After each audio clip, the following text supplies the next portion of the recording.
My name, for record purposes, is not important. The file already carries it, and by the time this transcript is read aloud in any chamber of power, the name will have been erased or replaced with another. What matters is function.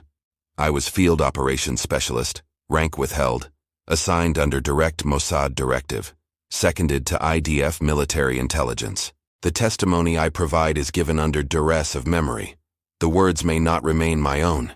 They may not remain stable. Reviewers are warned. The fidelity of this account will degrade under repetition. Cross-reference with technical logs is advised, though it is known already that the logs suffer the same distortion. We were deployed into Syrian territory at a time when the region trembled under the weight of aftermath. The Yom Kippur War had closed its claws around our nation. Armistice lines shifted like veins on a map, drawn in sand, erased by blood. Damascus remained the black heart of enemy command, but our target was not men, nor missiles, nor even intelligence caches. Our orders, marked under the Rising Lion Initiative, carried language unfamiliar even to seasoned veterans. The phrasing was not strategic, it was clinical. Site irregularity. Anomalous acoustic resonance. Geomagnetic deviation. Words that had no placement in the military grammar of my career. Yet they were stamped with authority, signed by hands far above us. I will not pretend this struck me as unusual then. Field agents are accustomed to obeying directives without comprehension. But there was an undertone in the briefing that registered, even if unspoken. The room was too quiet. Our commander's voice measured each syllable as if reading a ritual, not an order. And when I glanced across the steel table at the others, I saw in their eyes the same flicker. We were being sent into something not covered by training manuals. Coordinates were provided. Outside Damascus, a buried facility of uncertain origin. Intelligence photographs showed nothing but broken terrain, fractured by ancient quakes. Yet signals intercepted from Syrian channels indicated ongoing excavation, military cordons, and something worse. Reports of soldiers deserting in panic after exposure to the site. That word again. Exposure. Not combat, not ambush. Exposure. It was enough to pull me inward even then. Infiltration I understood. Assassination, sabotage, exfiltration. These were the crafts of the service. But exposure suggested contagion. It suggested contamination. The record will show that our team numbered 5. Each was selected not merely for skill but for resilience. We were told this explicitly. Not the strongest, not the most obedient, the most resilient. That choice of language has kept me awake through many nights, because resilience implies breaking. We were promised nothing in return but silence. Success would be unacknowledged. Failure would not be recoverable. There was no margin of recognition, no medals, no flags. Only the void of work no one must know had been done. I state now for those reviewing. This testimony is accurate to my perception at the moment of recollection. It may not remain stable upon your reading. You may find that paragraphs shift when returned to.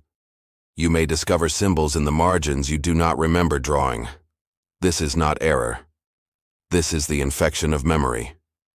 Nevertheless, I will tell you everything that occurred beneath Damascus. I will tell you how we entered the dark and what waited for us in silence. I ask only one thing of the reader. Do not finish this report in one sitting. The human mind is not built for sustained exposure. Take breaks. Step into sunlight. Hear the voices of the living. Because once you begin to follow us down into that place, the air changes. And you may not find your way back. The war had ended in lines, not in peace. Across the Golan, artillery smoke still clung to the horizon. Damascus hummed with rearmed conviction, a capital alive with Soviet advisors and weapons shipments funneled through the Black Sea. Every night, our analysts counted crates marked in Cyrillic, each offloaded in Tartus, each driven inland under camouflage tarps. We knew the outlines of the weapons systems. We knew the MiGs, the SAM sites, the armored brigades. What we did not understand was the silence. Signals monitoring units, ours and the Americans, detected blind spots across Syrian transmission grids. Entire bands of frequency where noise was expected simply dropped into nothing. No static, no trace. A clean, hollow gap as if the air itself refused to carry sound. The Soviets dismissed this as interference.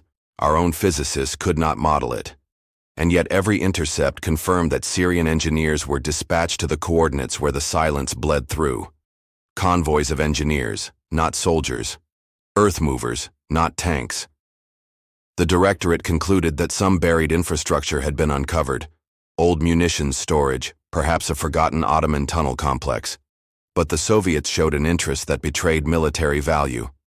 I sat in the briefing chamber when the photographs were slid across the table.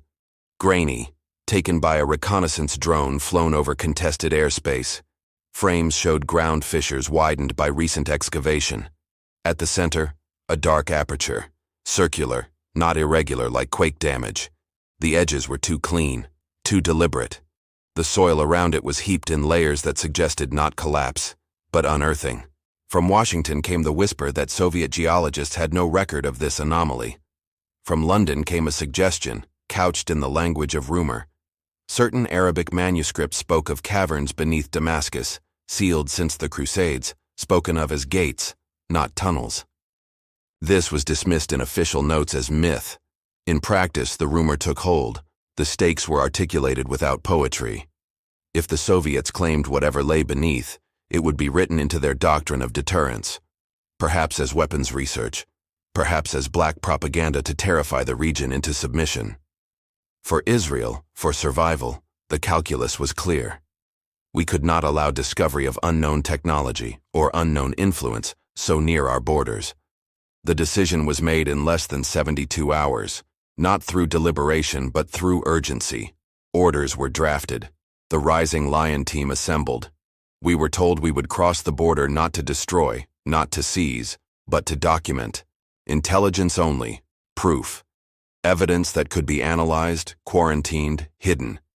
Evidence that could prevent our adversaries from claiming a power no doctrine had accounted for. I felt even then that doctrine was not prepared for what waited below. 1. Commander David Harrell, rank Major, IDF paratroopers, attached to Mossad Directive. Age, 38. Harrell was the kind of officer whose presence anchored a room. Square frame, close-cropped hair prematurely streaked with gray, posture balanced between parade precision and combat weariness.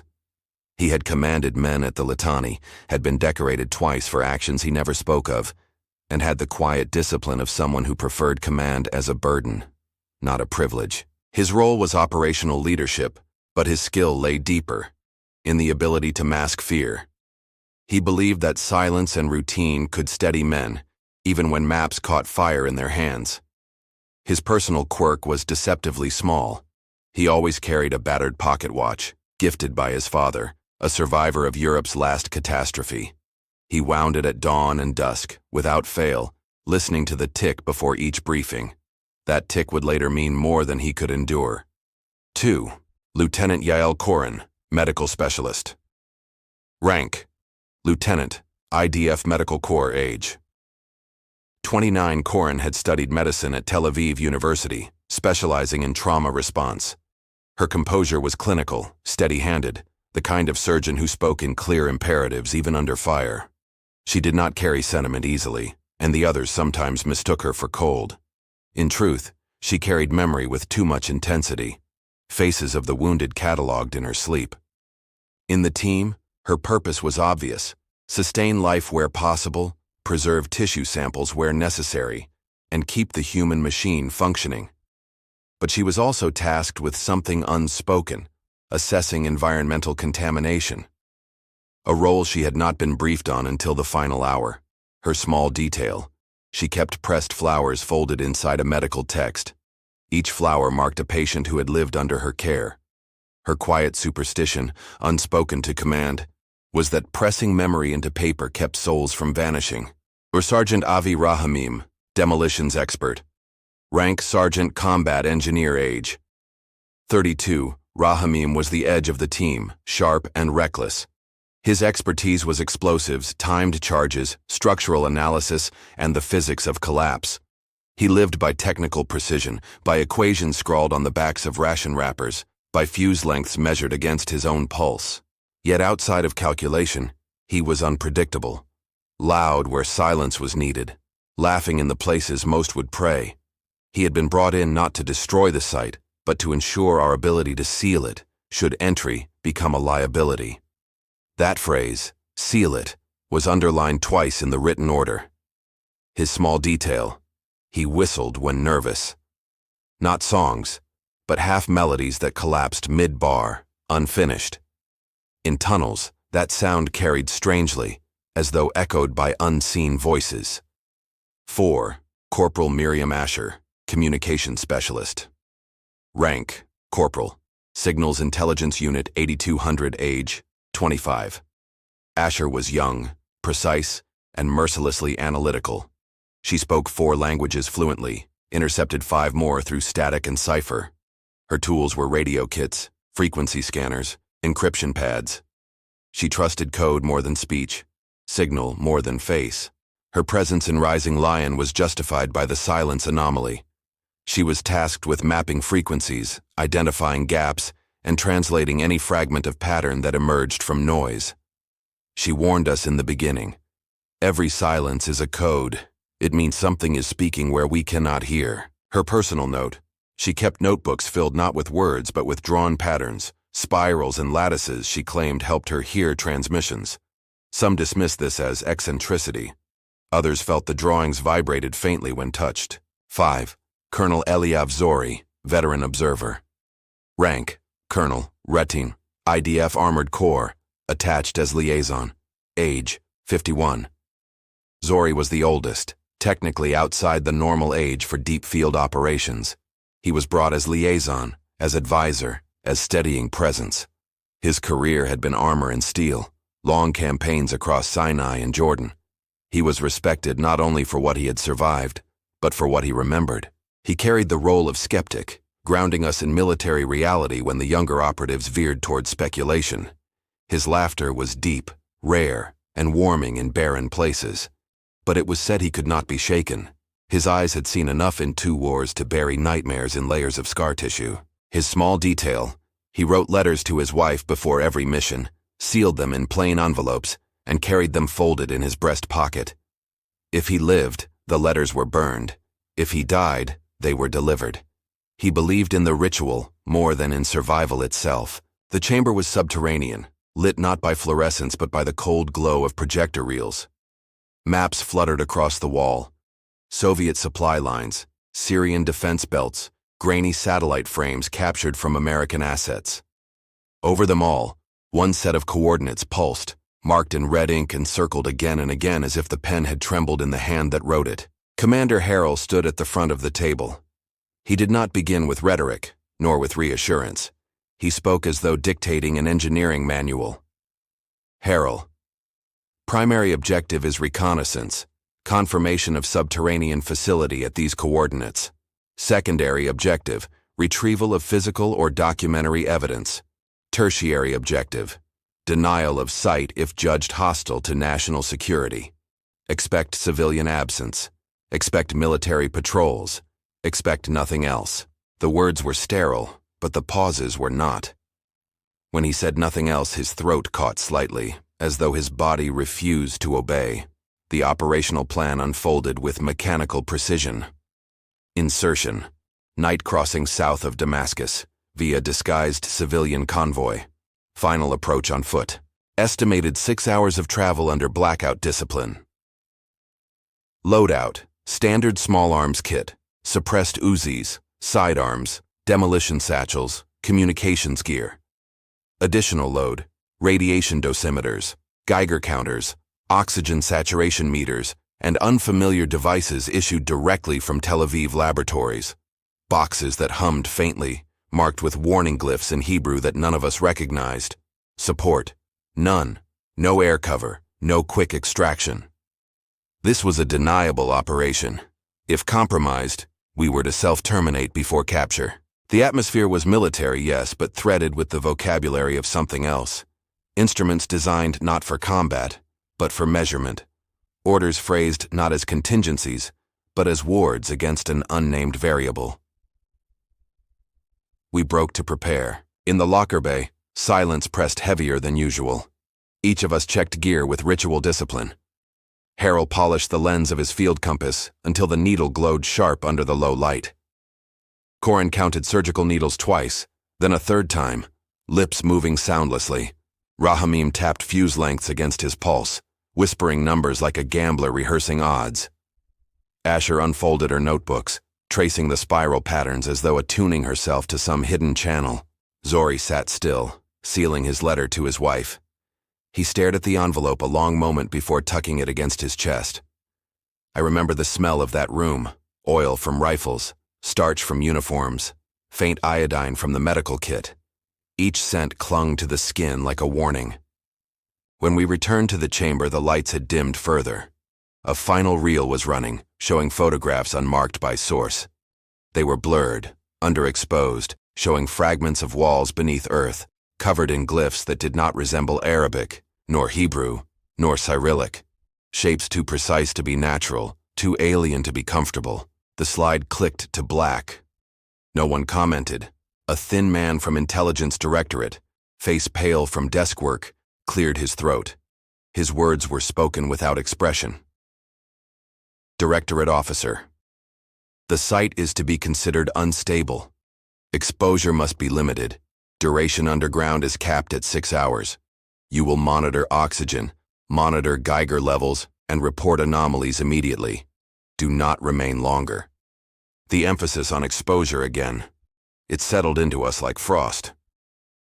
Departure was set for nightfall. We filed into the convoy, 2 trucks disguised as humanitarian supply carriers, tarps hiding gear crates beneath sacks of flour. Syrian border patrols had been bribed to glance away. It would not hold forever. Inside the truck, silence reigned. The engine rattled, the canvas flapped, but among us words had no place. The only sound was Rahamim's low whistle, half a tune, broken before its melody could finish. Each time he began, the pitch warped, as though the canvas itself vibrated in sympathy. Crossing into Syrian terrain felt routine at first. Checkpoints blurred past, forged papers passed from hand to hand.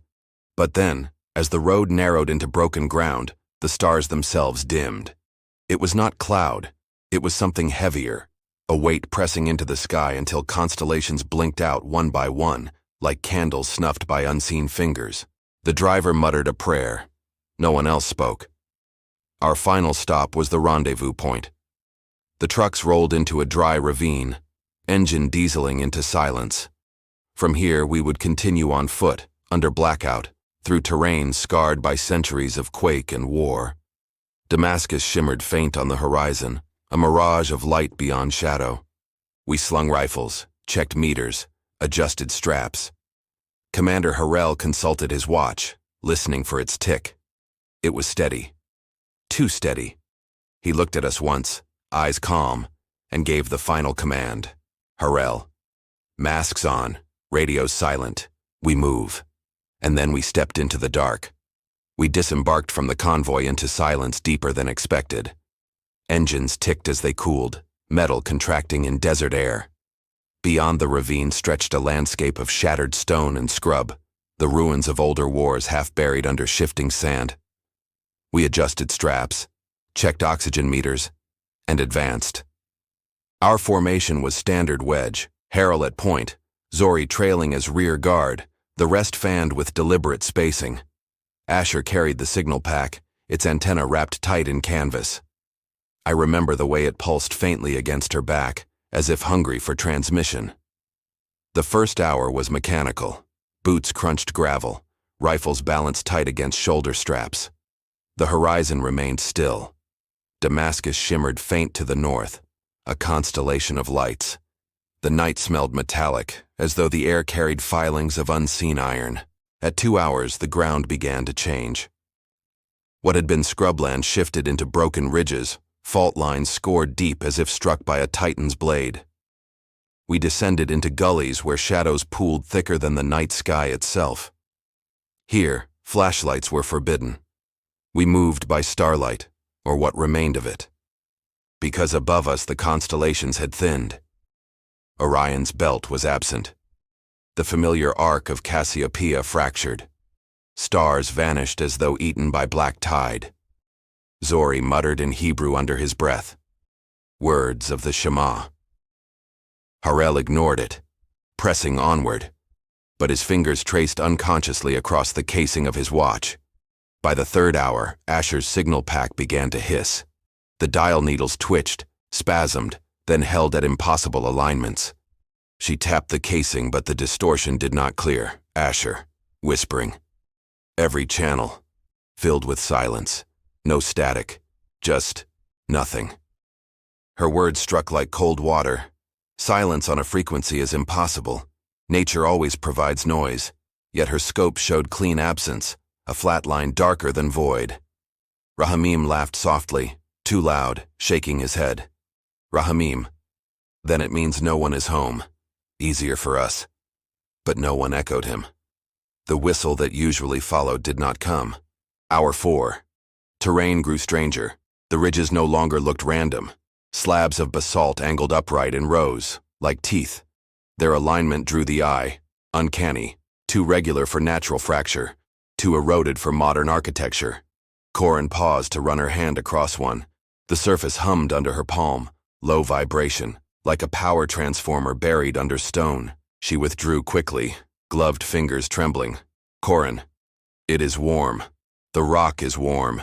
Temperature meters read ambient desert chill, yet the stone radiated faint heat. Commander Harrell gave no comment. He simply motioned us forward, eyes fixed ahead as though not acknowledging would erase anomaly. At hour 5, unease sharpened. Our compasses turned unreliable. Needles spun slow circles, refusing to settle. Harrell checked his watch against his compass, then against the horizon. His jaw tightened. The air grew heavier, metallic tang thick on the tongue, like copper coins pressed against gums. Each breath rasped through masks as though resisting entry. Dosimeters clicked faintly, though no radiation source registered. We halted for water, kneeling low among the rocks. The canteens tasted wrong, water flat, metallic, though drawn fresh from Tel Aviv reserves. Zori spat into the dust, muttering. Asher sketched spirals on her notebook margin without looking up, pen jerking like guided by unseen frequency. The final stretch approached. A ridge rose jagged before us, higher than the others, shadow cut sharp against faint moonlight. Beyond it, our maps indicated the coordinates. We ascended in silence. Stone crumbled under boots, gravel sliding back with each step. Rahamim led part of the climb, tossing rope hooks, muscles taut as he scaled. When he reached the top, he froze. We joined him one by one, crawling belly flat over the ridge edge. And there it was. The site. Below stretched a scar in the earth, circular, too perfect. The aperture gaped wide, 30 meters across, rimmed with excavation equipment abandoned in chaotic angles.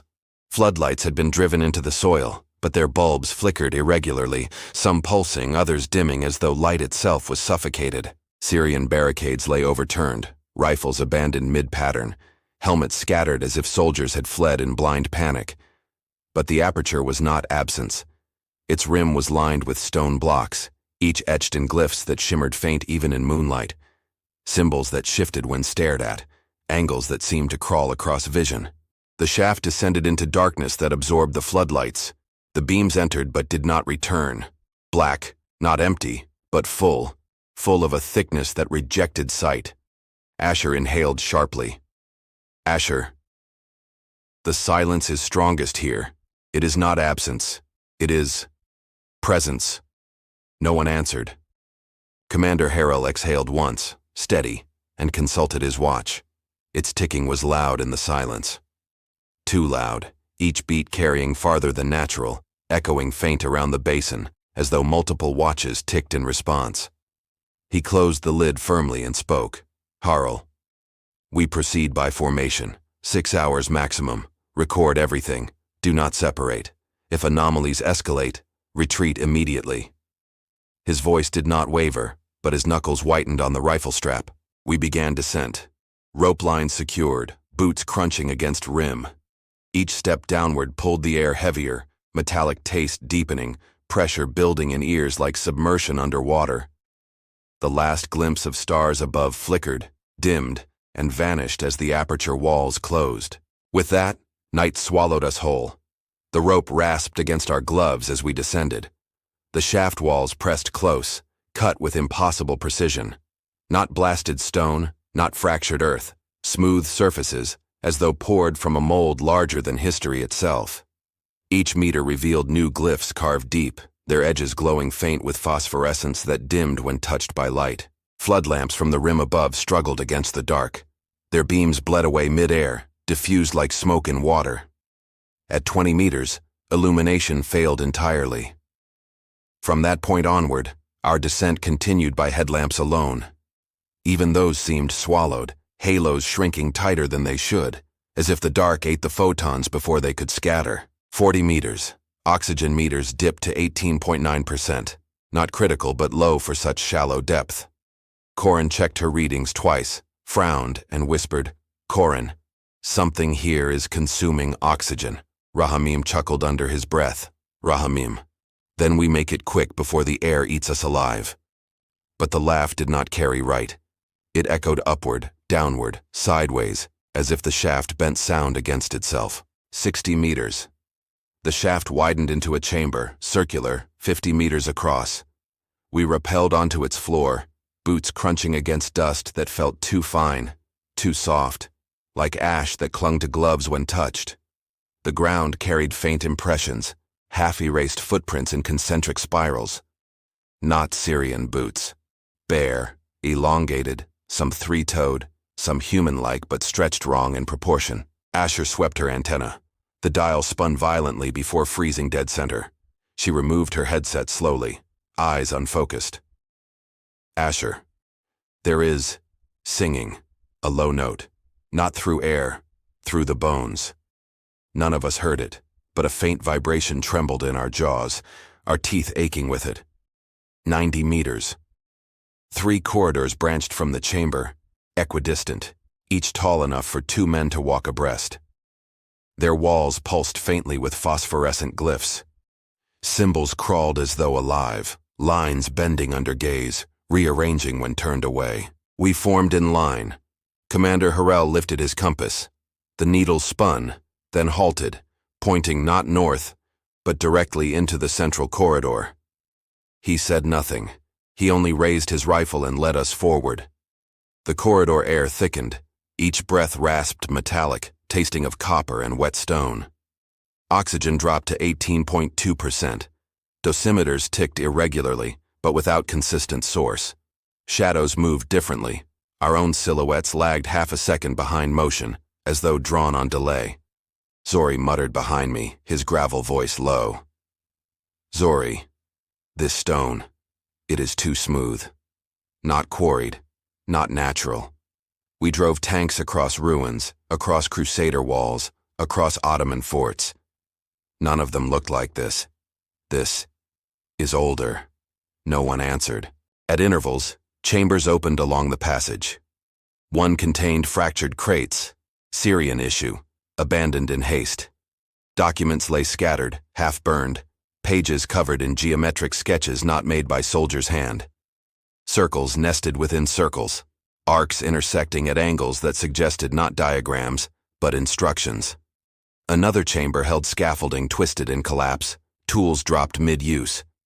Rust had not touched the metal, though weeks should have corroded. Instead, surfaces gleamed, untouched by time.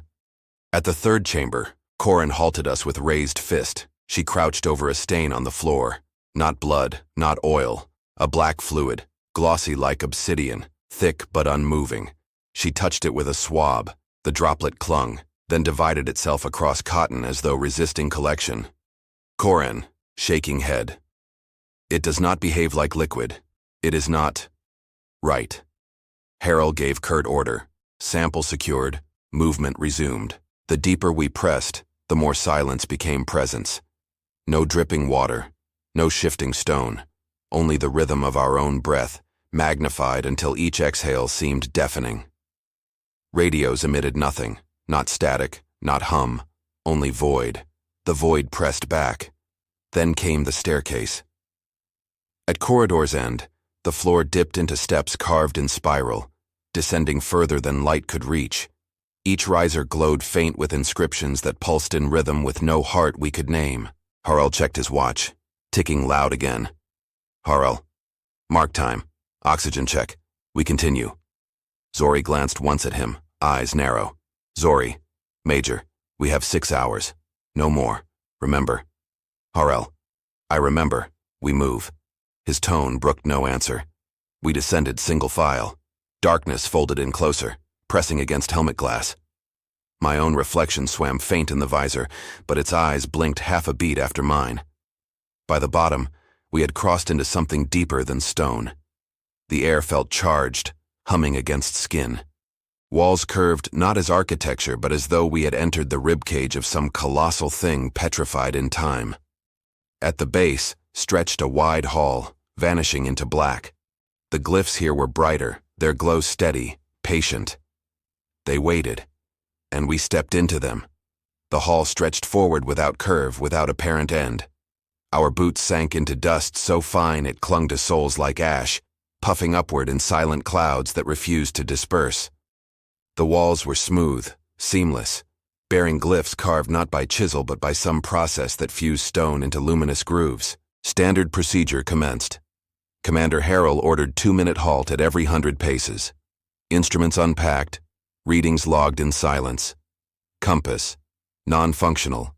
Geiger, irregular, sporadic ticks without source. Thermometer, constant 11.2 degrees, no variance despite exertion or depth. Signal pack, flat void, no static, no hum, only emptiness. Asher scribbled furiously in her notebook, spirals and grids aligning across the page as though guided by hidden rhythm. When asked what she was writing, she simply said, Asher. Not language, pattern. It feels closer to translation. Her eyes flickered across the walls, then back to her page, never lingering long enough for comfort. Zori kept our pace steady, old instincts guiding distance between men, spacing of light, the rhythm of footfall. His voice whispered reminders. Zori. Interval 5 meters, left wall contact every 30. Keep count of steps. Count anchor's memory. We obeyed, boots brushing walls at intervals, hands grazing glowing grooves. The stone hummed faint, vibration like the thrum of a distant generator. Yet no machinery existed. At 400 paces, Corin called halt. She crouched over residue along the wall, clusters of crystalline growths, colorless, trembling faintly as if alive. She tapped one with scalpel. It fractured soundlessly, fragments dissolving into air like smoke. Corin, quietly. Not mineral, organic mimicry maybe, or something else. Keep distance. Sample sealed, she wiped gloves thrice, eyes refusing to meet ours. We continued. Each lamp beam cast shadows wrong. Angles stretched longer than possible, distorting across floor like limbs of invisible giants. The silhouettes lagged behind motion, snapping to catch up after delay. Rahamim muttered a curse, hand twitching near his charges. Harel caught the motion. Harel, low, sharp. No detonations unless ordered. We are not here to collapse stone unless necessity demands. Rahamim nodded, but his whistle leaked out again, broken melody. This time it was echoed faintly from ahead, though no one walked there. We froze. Silence pressed thicker. Echo dissipated. We resumed. At 900 paces we encountered the first object. A Syrian helmet lay in the dust, straps broken, surface blackened. No blood, no skull. Just helmet, hollow. Nearby, a rifle leaned against wall, bolt locked open, no magazine. Sand had not touched it. Metal gleamed fresh. Zori bent, inspected. Zori. They left in haste, but why leave weapon? No soldier abandons rifle unless... He stopped. The muzzle of the rifle had melted. Not bent. Not shattered. Melted, as if dipped in forge heat. Yet no scorch touched surrounding dust. We logged it, photographed it, but unease tightened around us. At 200 paces, chamber opened wider. Ceiling arched high, unseen in dark. Walls spread into colonnade of towering shapes, carved pillars spiraled with glyphs. Between them, altars or tables, stone slabs waist-high, surfaces smooth. Upon one slab rested Syrian field documents, bound and stamped, paper untouched by dust. Harel ordered collection. Asher sealed them, but her hands trembled. Asher, the ink is wrong, fresh, like it was written today. We knew the Syrians had abandoned weeks prior. Corin began to sweat despite constant temperature. Her breath rasped. Oxygen meter dipped, 17.8%. She removed mask briefly to test. Her face twisted. Corin, the air tastes old, like rust, like breath from lungs that died centuries ago. She replaced mask swiftly. We pressed deeper, attempting to preserve discipline. Cameras clicked, samples bagged, notes logged. Each motion mechanical, trained. The mind clung to ritual. Yet behind each act was silence pressing heavier. Harold checked his watch again. Tick, tick, tick. Louder. Too loud. Asher muttered as she wrote, voice trembling. Asher, the silence is not empty. It is a carrier wave. Something rides it. It is watching. Her pen tore paper. The hall narrowed again. Glyphs sharpened, angles more violent, jagged like fractures of glass. Our headlamps flickered. Dosimeters spiked, then fell silent. Boots dragged heavier, as though air itself resisted each step. And then we reached the threshold. Ahead yawned another aperture. Not round like entrance shaft. This was angular, jagged, as though torn by force greater than stone. Its edges glowed faint crimson. Harel raised fist. Halt. Harel. We regroup here. Map surroundings. Prepare entry. We obeyed, forming perimeter. Lamps scanning glyphs that seemed to recoil from light. Instruments logged again. Notes written. Procedures followed. Soldiers at work. But beneath the discipline, dread gathered, waiting to break. We breached the jagged threshold one by one, rifles raised, beams cutting through air thick with dust that never seemed to settle. The chamber beyond was smaller, rectangular, its walls smooth as glass. No dust clung to the floor. It felt scrubbed, sterile, untouched by time. At center stood a column, waist-high, its surface black stone veined with glowing lines that pulsed faintly like a heartbeat. The lines resembled no glyphs we had seen before.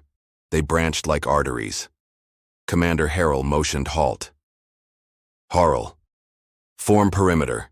Rahamim, scan structure. Corin, environmental sweep. We obeyed, spreading around the room. Boots echoed faint against stone, though strangely muted, as though sound bent inward instead of outward. Rahamim crouched by the column, flashlight angled. He brushed its surface with gloved hand. Rahamim, low whistle. Smooth. No tool marks. Not metal. Not rock. Something between. Corin unpacked her kit, setting oxygen probe against wall. The reading dropped sharply, 17.2%. She swore under breath, recalibrated. The probe remained steady. Corin. Oxygen's falling faster in here. Something is pulling it out. Harel nodded once, unflinching. Harel. Mark time. 10 minutes maximum. Record everything. Asher paced along wall, notebook open, eyes darting between glyphs and her page. She pressed fingers to stone, then jerked hand back. Asher. The wall hums. Frequency below hearing. I can feel it in the blood. Her voice trembled. Zori moved closer, steadying tone. Zori. Stay calm, Corporal. Stone hums, yes. So does tank steel when engines idle. You have heard that. Treat it the same. But his eyes betrayed unease. Then, the disturbance. Rahamim had leaned too close to the column, examining glow lines with magnifier. His breath fogged visor. Suddenly, his whistle burst sharp, unconscious, startled. The column answered. The glowing lines pulsed once, twice, then brightened, casting chamber in faint bloodlight. A sound bled into air, not from ears but from inside our skulls. A low chord, like dozens of voices humming the same note. It vibrated teeth, ribs, marrow. Asher dropped to knees, hands pressed against her ears though there was nothing to block. Asher. It is not sound. It is signal. God help us. It is inside the bone. Corin staggered, nearly dropping kit. Rahamim backed away from column, hand twitching toward detonator pouch before Harold barked. Harrell, sharply.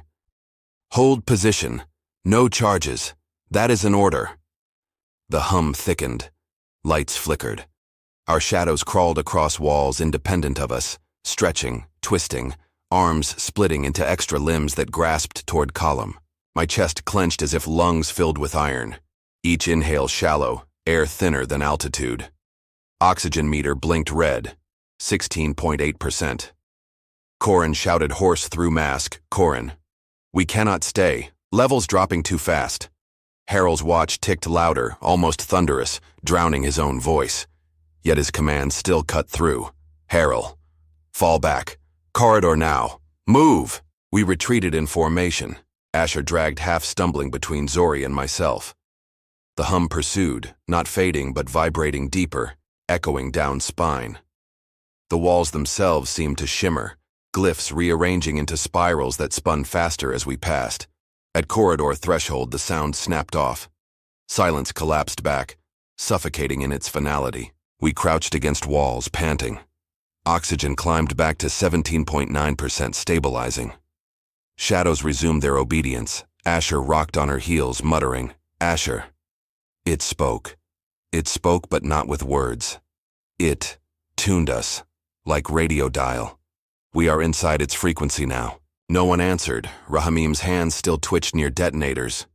His whistle fluttered but did not form melody. Zori looked to Harold, his face pale under grime. Zori. Major. We saw enough. Mission time half spent. Recommend withdrawal before worse follows. Harold's jaw worked, watch ticking in his palm.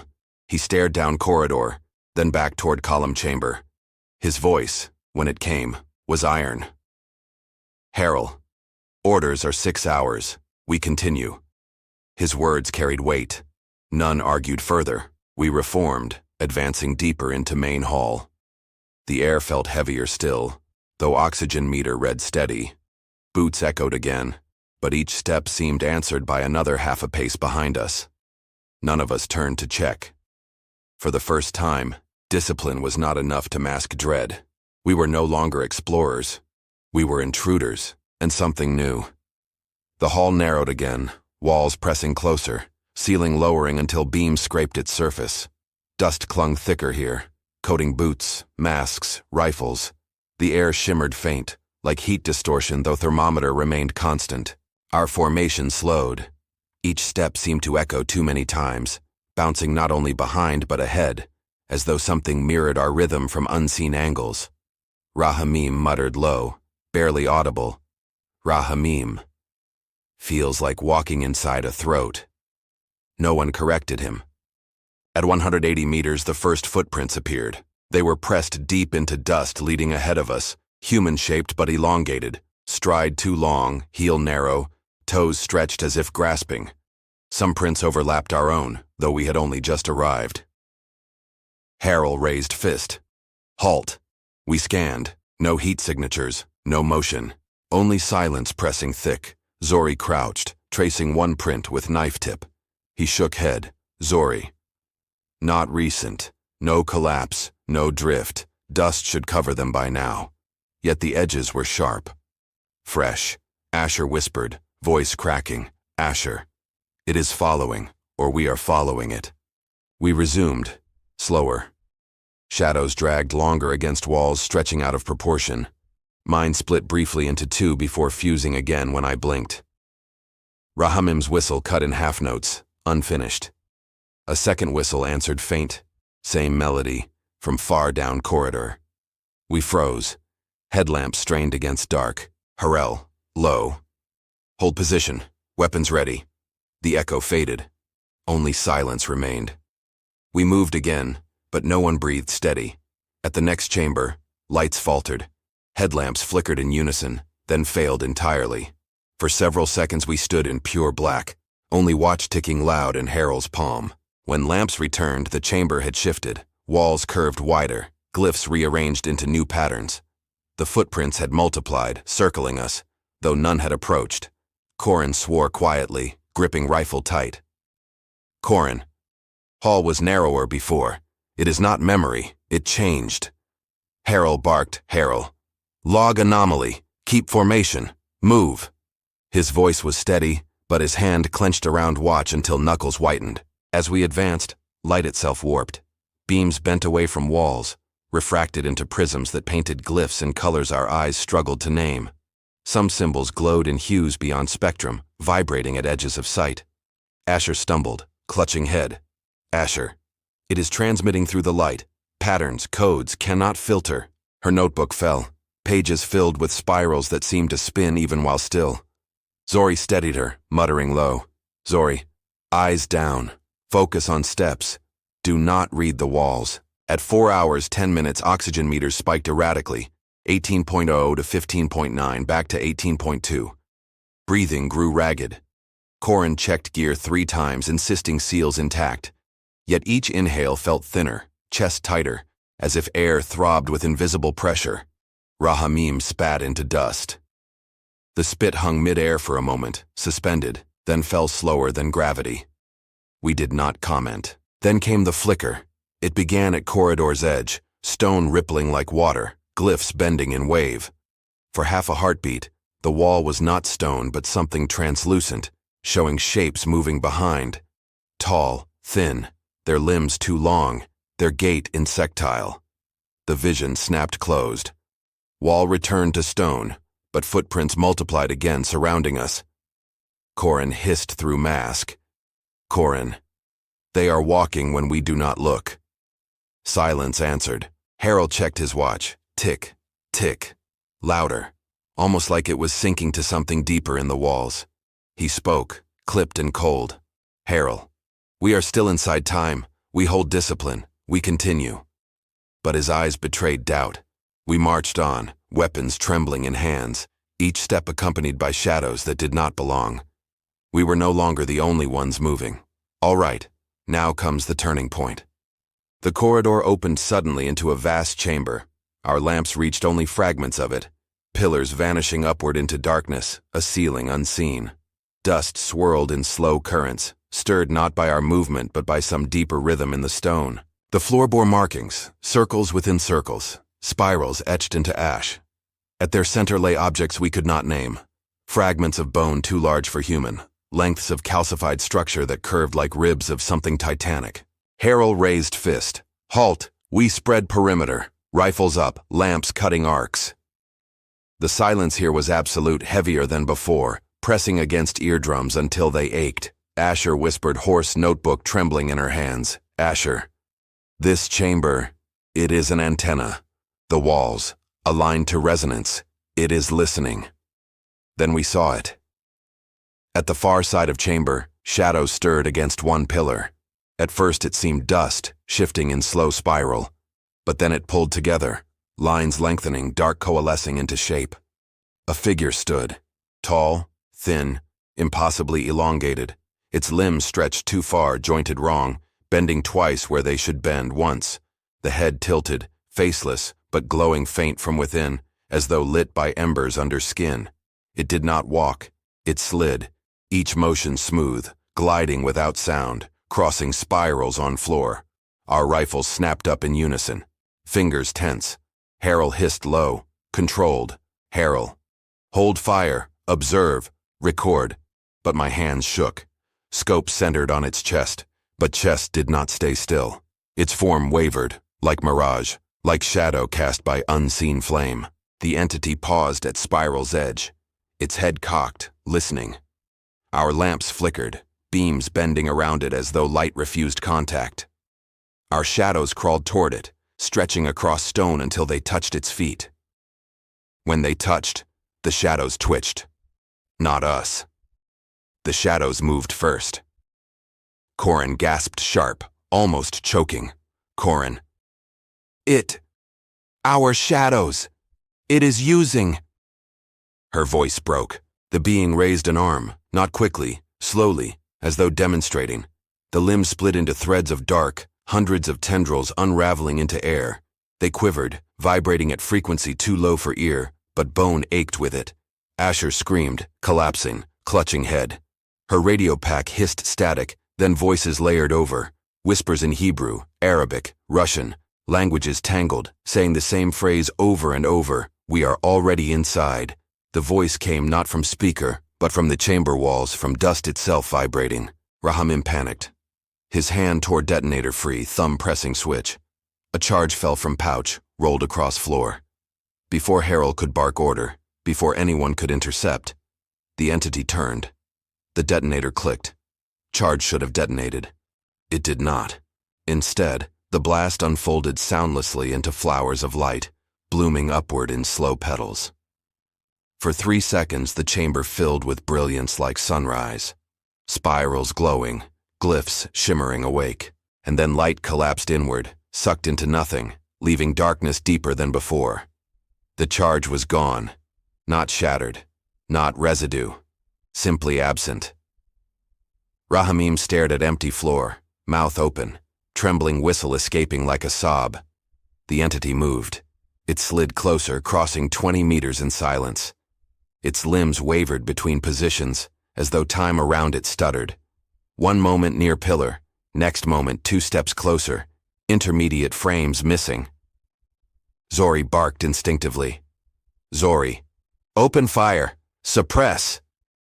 Rifles spat in unison, bullets cracked, flashes sparking, yet none struck.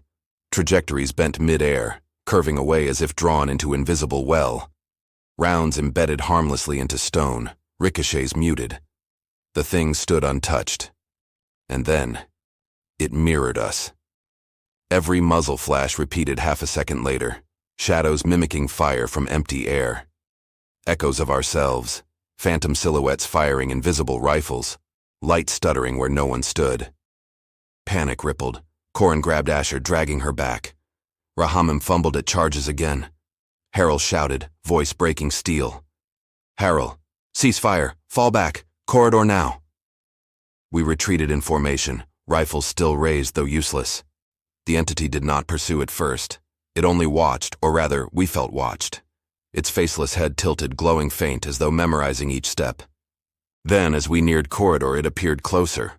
No sound, no transition. It simply was there, 10 meters ahead, blocking path. Asher shrieked. Rahamim cursed. But Zori, old veteran, did not break. He stepped forward, rifle leveled steady. His voice roared, "Zori, you want us? Take me. Leave them." For one moment, silence stretched infinite.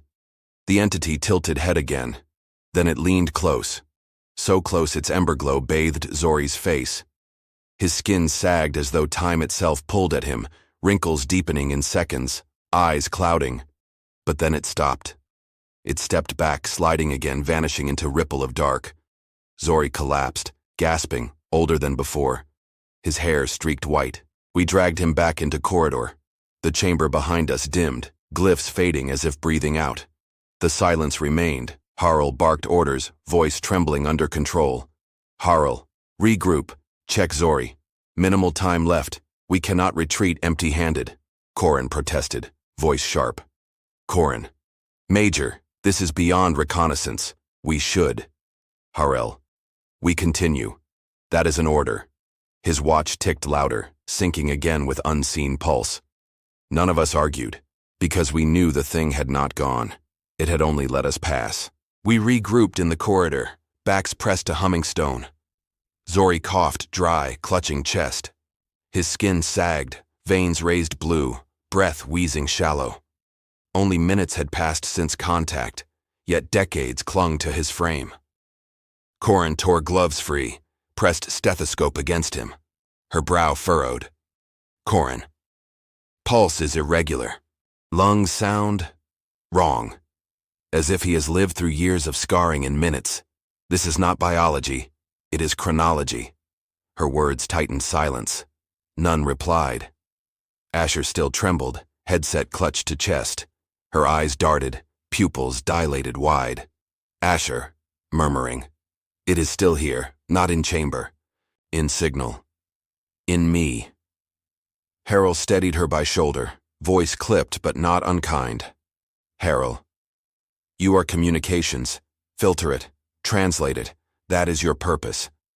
Asher blinked rapidly, then nodded, scribbling spirals into notebook again, hand jerking fast, ink blotting paper.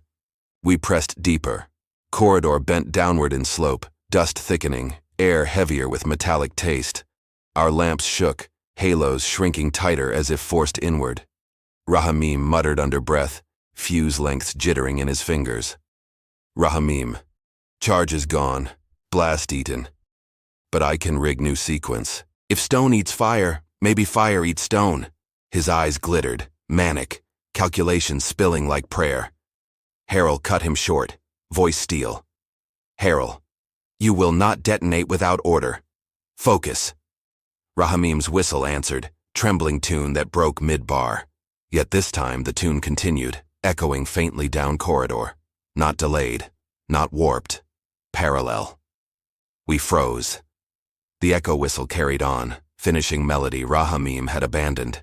The slope deepened into another chamber, this one lined with alcoves like niches in catacombs. Inside lay shapes, bodies desiccated to bone, draped in tatters of cloth, not Syrian, not modern. Skulls elongated, eye sockets too wide, jaws stretched. Some wore remnants of bronze, corroded armor etched with glyphs same as walls. Zori groaned, staring hollow. Zori. Not first soldiers here, not last. This place devours ages. He sagged against wall, envelope with his wife's letter slipping from breast pocket. He caught it with trembling hand, clutching it to chest like talisman. Asher staggered near alcoves. Her radio hissed, voices layered, not only human tongues now but clicks, chords, tones like instruments never built. Her own voice answered unbidden, repeating phrases in cadence alien. Asher, monotone. Ingress complete. 5 vessels active. Oxygen sufficient for alteration. We stared. She blinked, startled, dropped headset. Asher, pleading. I did not say that, it said it. Through me. Her hands shook violently. Corin pressed against wall, scribbling frantic notes on tissue samples she had no instruments for. Words spilled disordered. Hemoglobin inversion. Cellular lattice non-Euclidean. Enzymes chronological rather than chemical. Her calm precision fractured. She mumbled aloud, Corin. It is not biology. It is architecture. Life as structure, stone as blood. We are inside a body, or we are the infection. Harrell's face tightened. He snapped orders, forcing structure. Harrell, we log, we proceed, we exit. Control remains, discipline holds. Yet his hand stroked watch constantly, listening for tick. It thundered in silence, sinking to pulse of walls. We moved on. Shadows thickened, crawling in wrong directions. Mine stretched upward, climbing ceiling the lamp beam angled forward. Rahamim's shadow fractured into 3, each lagging, each twitching in independent rhythm. At one alcove, Corin halted. She crouched over skeletal remains. The ribcage moved, not with air, with rhythm, breathing. Her gloved hand touched bone. The ribs flexed beneath her palm, expanding as if lungs still alive. A hiss of stale air exhaled into chamber. Corin recoiled, gagging behind mask. Her medical satchel clattered. Corin, hoarse. They are not dead. They are paused, waiting. The bones stilled. We did not linger. Further in, the floor shifted. Dust no longer gray but crimson, metallic scent stronger, clinging to boots like iron filings. Every step sent sparks in teeth, jaw buzzing with unseen frequency. Asher collapsed again, notebook fluttering open. Pages spiraled in sequence, drawings rearranging themselves though no hand moved pen. She shrieked, Asher. It is rewriting memory. It is inside the ink. We dragged her forward. Rahamim broke next. His whistle returned, louder, manic. He slapped charges against walls, hands shaking, laughing under breath. Rahamim. If it eats fire, I feed it more. I give it banquet. Harl struck him hard across jaw, sending detonator clattering. Harl, snarling. Control! You are soldier, not offering. Rahamim blinked, stunned, then giggled softly, whistle resuming. His eyes gleamed wide, pupils dilated black. Zori aged further with each step, back hunching, skin sagging deeper. His rifle dragged low, too heavy for brittle arms. Yet his voice, though rasping, kept us steady. Zori. One step, Then next, that is all soldier needs. Count steps. Memory holds if you count. We counted. Boots echoing numbers in rhythm. Each number felt stolen, borrowed against time we did not own. Then corridor ended, a final chamber. Vast, circular. At its center pulsed a pit, not shaft, not stone, but wound. Darkness roiled inside, thicker than night, edges lined with glyphs alive, shifting like circuitry of flesh. Air pressure surged. Oxygen meter plummeted, 16.2%. The pit breathed. Each inhale pulled dust inward, dragging our shadows toward it. Each exhale pushed metallic wind across chamber, filling lungs with rust. Asher screamed in chorus with radio. Corin scribbled incoherent equations. Rahamim pressed charges against chest like idols. Zori collapsed to knees, whispering wife's name. And Harold stood at edge, watch ticking in sync with pit, his lips moving soundless prayer, or order. The mission was over. Yet we had not escaped, because the pit had begun to notice us. We stood before the pit. Its edges glowed red like embers, glyphs writhing in sync with each breath. It inhaled, pulling dust and shadow. It exhaled, vibrating marrow and metal alike. Asher's headset erupted with layered voices, overlapping in tongues we half recognized, half forgot. Her own voice joined them against her will, monotone. Asher, ingress complete. Vessel integrity sufficient. 5 units prepared for trial exchange. She gagged, tearing headset off, blood dripping from ears. Corin seized her shoulders, frantic. Corin, neurological bleed, signal forcing language centers. She will seize if it continues. But Asher only laughed hollow, lips moving without sound, hand sketching spirals in dust unconsciously. Rahamim pressed a block of C4 against wall, eyes wild. Rahamim, we collapse it, seal it forever. Fire eats shadow, stone eats fire, balance holds. Harrell wrenched detonator from his hand, voice iron. Harrell, no charges, not until command approves. Rahamim, screaming. Command does not breathe this air. Command is not in its throat. His whistle broke into manic shriek. Shadows around him split. 4, 5 copies twitching in wrong rhythm. Zori staggered to pit's edge, hair now fully white, face sunken like a century had passed in an hour. His rifle clattered useless to stone. He lifted trembling hands, whispering, Zori, it wants offering. It always wanted offering. Every age gives it one. His knees bent. He leaned forward as though pulled. Harrell lunged, dragging him back. But in that moment, something rose from the pit. The darkness convulsed upward. Not smoke, not liquid. Something between, a tide of shadow twisting into form. Limbs stretched wrong, bending across impossible planes. Faces bloomed along its surface. Syrian soldiers, crusaders, strangers, each mouth open in silent scream before dissolving again. It did not cross floor by motion. It was simply there, closer with each blink, filling chamber with its enormity. Our lamps dimmed to useless glow. Our rifles shook in hands. Rahamim screamed and pressed charge to chest like shield. Asher convulsed, eyes rolled white, static screeching from throat. Corin pressed bandage against ears though no wound bled. Zori clutched letter to heart, whispering his wife's name as if tether. And Harrell. Harrell raised his watch. The tick thundered, louder than breath, louder than pit. Each second echoed like hammer strike. He stared at it, lips moving. For the first time, I realized he was not praying. He was counting. The pit pulsed in sync. Tick, pulse, tick, pulse. The entity froze, its limbs shuddering as if restrained by rhythm. Harrell roared, voice cracking steel. Harrell, count, all of you, now. We obeyed instinct, 1, 2, 3. Numbers shouted against silence, each syllable a weapon.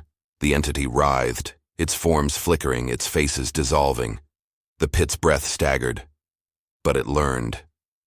On count 7, Asher's mouth moved ahead of us, screaming 8 before we did. Her voice was layered by dozens. The rhythm broke. The entity surged forward. Shadows lashed from pit like tendrils, slamming into stone, wrapping around us. My chest seized, air crushed. Vision swam red. Rahamim's detonator clicked. For once the charge answered. The explosion ripped chamber, white fire blossoming. But instead of consuming shadow, it split reality itself. The blast folded inward, tearing hole in space. Through it we glimpsed desert sky, then sea depths, then stars burning cold. The vision snapped shut, leaving floor scorched with symbols. The entity shrieked. Not sound, but absence, a tearing void that clawed at thought. We staggered, coughing in smoke that did not choke, dust that did not fall.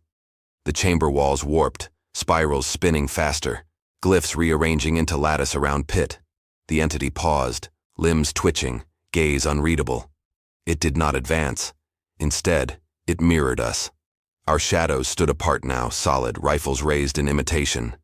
Echo selves, faces blurred but stances exact. They stared with hollow patience. Harold lowered watch. Its tick fell silent. For the first time, discipline cracked his voice. Harold, we are leaving. We dragged Zori, half dead with age. Rahamim muttered numbers, fingers twitching to plant charges where none remained. Asher scribbled spirals blindly, eyes unfocused. Corin clutched her satchel, notes bleeding into nonsense. Behind us, the pit exhaled once, long and heavy, as if disappointed. Our shadows lingered longer than we did, fading only after corridor swallowed us. The entity did not pursue. It had already taken enough. We broke into retreat. Formation dissolved into desperation, but we clung to structure where we could. Harold led. Zori dragged between us, Rahamim muttering, Corin gasping, Asher whispering static into notebook margins. The corridor itself seemed to resist us. Walls pressed inward, narrowing each dozen meters. Glyphs rearranged into arrows pointing back toward pit, as though insisting we belonged below. Our lamps dimmed. Shadows slipped ahead of us, blocking path, then dissolving when touched. Each step took longer than possible, as if time stretched elastic. At 5 hours 58 minutes, we reached the staircase. The spiral rose like a throat-swallowing light. But ascent was wrong. Each step higher carried us deeper. Altimeters spun nonsense, showing descent instead of climb. Oxygen meters blinked red, 15.2%. Breath came ragged, metallic. Zori groaned, weight dead against shoulders. His hair fell in white strands, skin parchment. Zori, whispering, leave me, leave letter, deliver it. Harold growled, hauling him tighter. Harold. No one left, not until surface, but his voice cracked. He knew. We all knew. Halfway up, lights failed again. Pure black pressed heavy. We climbed by touch, gloved hands scraping stone ribs, boots feeling edge of each step. Then the walls shifted. Hands touched not stone, but flesh. Warm, pulsing faint beneath glove. Veins glowed under surface, beating sync with our hearts until we could not tell which pulse was ours. Asher screamed once, high and raw. Her voice dissolved into static, radios flaring alive though power had long failed. Radio chorus, all voices at once. Do not flee. There is no outside. We climbed faster. Rahamim lost footing, slipped backward. For one heartbeat he dangled, rope line taut. His whistle shrieked high, manic, echoing endless. Shadows reached up from darkness below, clutching his legs, pulling. Harl fired blindly downward. Bullets sparked off stone, but shadows recoiled. We hauled Rahamim up, but his boots came with claw marks gouged deep, leather torn like paper. He laughed ragged, gasping, Rahamim, it tried to keep me, but I am not banquet yet. His eyes glowed faint in lamplight, pupils reflecting red. At 6 hours, 12 minutes, we breached upper chamber. The shaft stretched above, ropes swaying faint where we had left them. Stars shone through aperture. Wrong stars, constellations bent. Orion missing, Cassiopeia fractured. We clipped onto lines, ascending in silence broken only by gasps. Midway, Asher froze, body rigid. She hung from rope, eyes wide, whispering monotone. Asher, the signal is stronger here. Surface is closer frequency. It will breach through us. Her notebook slipped, falling into abyss. Pages spiraled upward instead of down, vanishing into dark above. Harold roared, snapping her free, forcing her climb. Finally, surface. We crawled over rim, collapsing onto Syrian dust. Stars above shifted, flickering between positions as if sky itself was editing. Air rushed cool, crisp, yet wrong. Metallic tang sharper, taste like iron ground to powder. Watches clicked to 6 hours, 19 minutes. But when comm units synced with external satellite, they read only 20 minutes elapsed since descent. Time did not agree. The desert was still. Damascus lights faint on horizon, but colors bled wrong.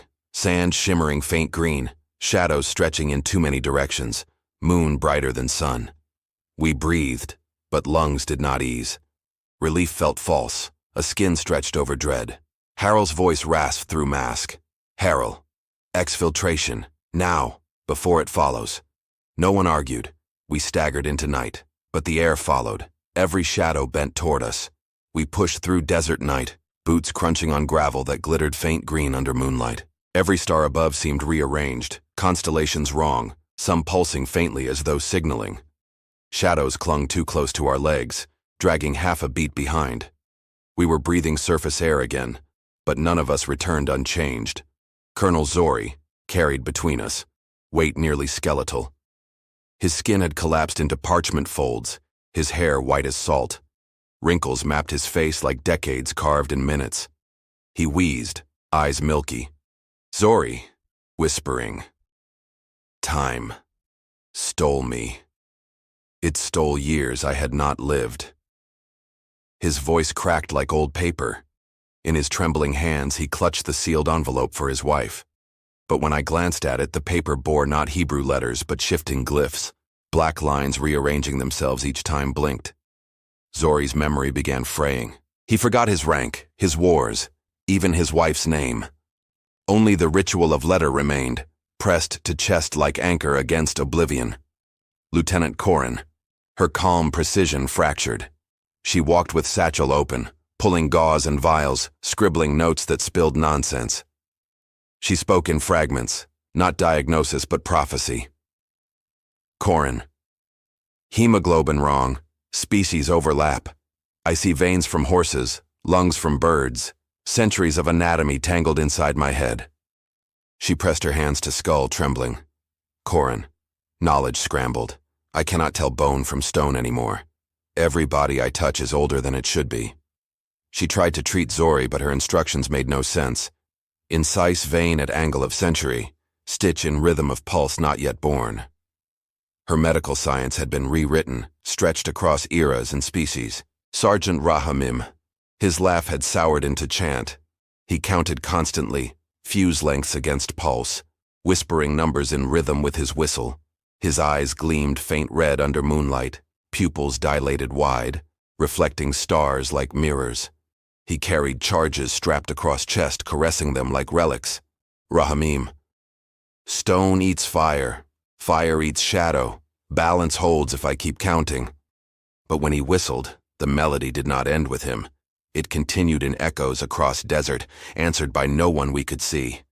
When Harel ordered silence, Rahamim smiled crooked, muttering, Rahamim. It is not me whistling anymore.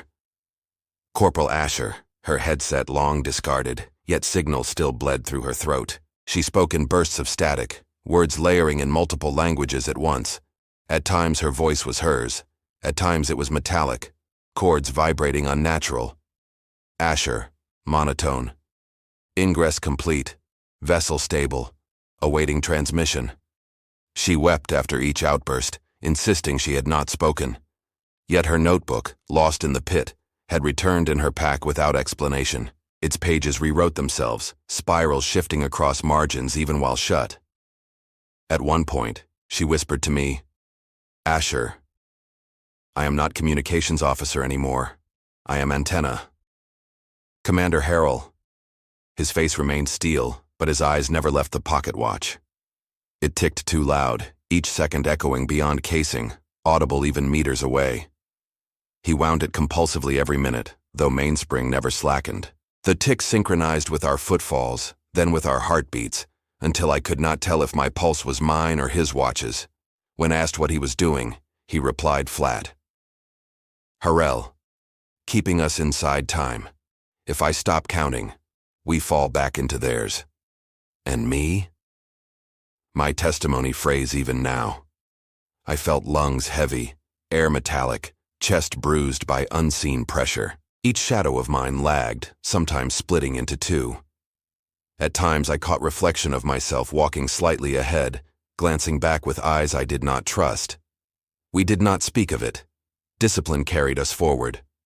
But we knew we were no longer the same. We reached rendezvous point with convoy.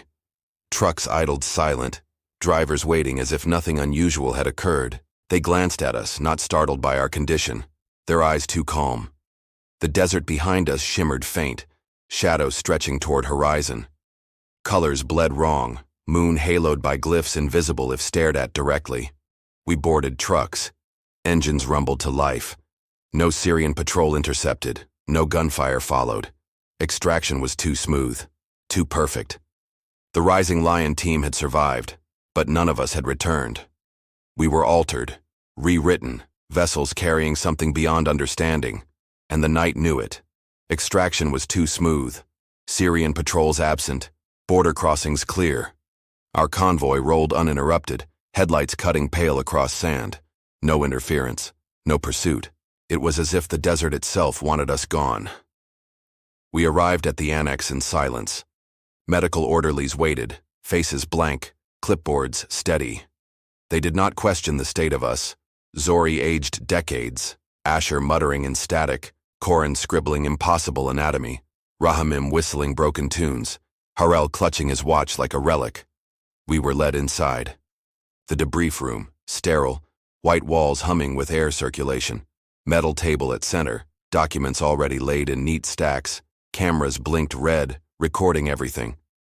Colonel Baruch from Directorate sat at far side. His posture was calm, pen poised. Behind mirrored glass, silhouettes of other officers shifted faint, observing. He began with voice flat, clinical. Baruch. Operation Rising Lion concluded at 042. Casualties, 0. Mission objectives, reconnaissance complete, no hostile contact. Confirmation, subterranean facility abandoned, devoid of strategic value. Debrief begins. The words chilled. They were not questions. They were conclusions, written before we spoke. Harrell straightened, jaw clenched. He began testimony, precise as soldier's report, descent, glyphs, chamber, entity. But as words left his mouth, they changed. Harrell, speaking. We encountered structural instability. Syrian excavation abandoned. No further threats present. His eyes widened. That was not what he meant to say. He gripped watch hard, trying again. Harrell, straining. We saw. But the sound emerged different. Harrell, voice, flat. We saw nothing of significance. He slammed fist to table, face pale, sweat streaming. His lips trembled but could not shape truth. Corin tried next. She spoke of ribs that breathed, bones alive. Yet her words twisted, sterile. Corin. Remains were archaeological in nature, non-human but irrelevant. Her eyes darted wild, terrified at her own voice. She scribbled frantic on pad, trying to write truth. But pen drew spirals instead, repeating glyphs identical to those underground. Asher's turn. Static hissed from her throat, but microphone captured only one phrase, repeated in flawless calm. Asher. No signal detected. Communications channels remained silent. She wept silently as she said it. Rahamim laughed ragged. He slapped charges onto table, muttering equations, describing shadows that whistled through him. Yet transcription typed clean on directorate screen read. Transcript. No anomalies detected. Syrian forces withdrew weeks prior. The words were not his. Zori, half dead with age, whispered to deliver letter to his wife.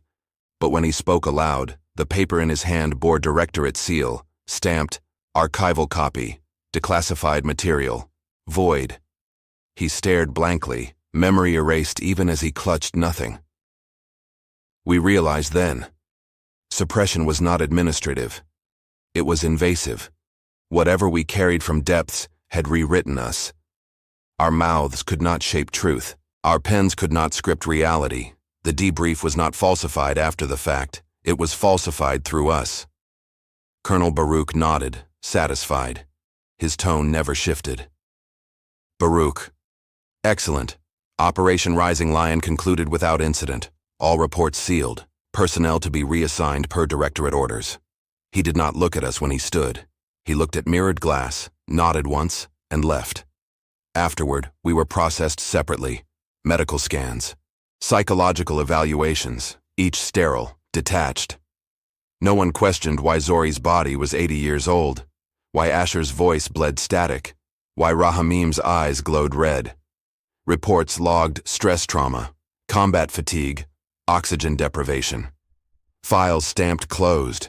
We were forbidden to speak further. Every attempt twisted into silence. Final orders issued within 48 hours. Zori, placed in long-term care, memory wiped to minor collapse, no anomaly. Korin, transferred to classified medical unit, tasked with biological research. Rahamim, reassigned to demolition training cadre, under guard. Asher, moved to signals monitoring section, her voice now conduit for frequencies no one else could decode. Harel and myself, kept within Directorate, rotated through shadow operations that never reached daylight. None of us resisted. Resistance was impossible, as I write this alone. Not under Directorate supervision, not with cameras watching, not with transcripts falsified in real time. I do not know how long these words will remain mine before they twist into lies. But I must try. The apartment is silent except for hum of refrigerator, tick of clock. Yet shadows do not obey. They move when I do not. Sometimes they stretch arms too long, bending fingers across walls.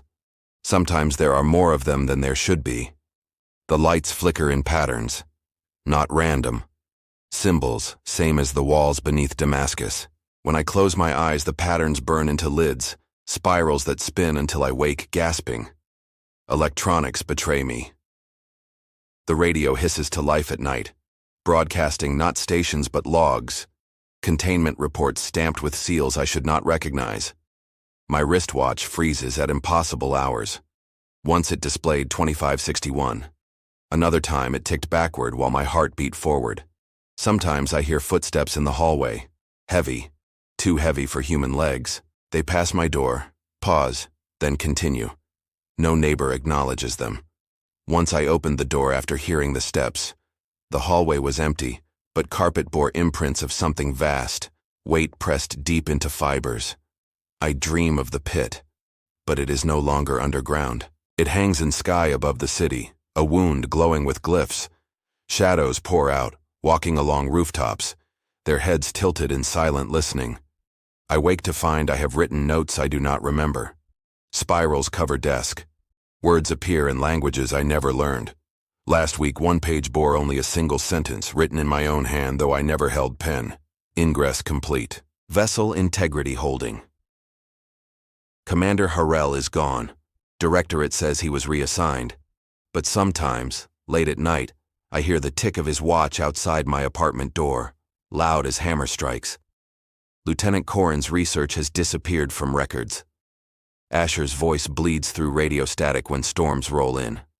Rahamim's whistle echoes in alleyways, even though he is stationed thousands of kilometers away. Zori, perhaps mercifully, remembers nothing. His letter never reached his wife. I do not know how long I can keep these words intact. Already they slip. I reread paragraphs and find sentences rewritten. The ink crawls, shifting into glyphs. Still, I will finish. Someone must know, even if knowing means nothing. Because the entity is patient, it does not need to destroy us. It can wait for us to finish destroying ourselves.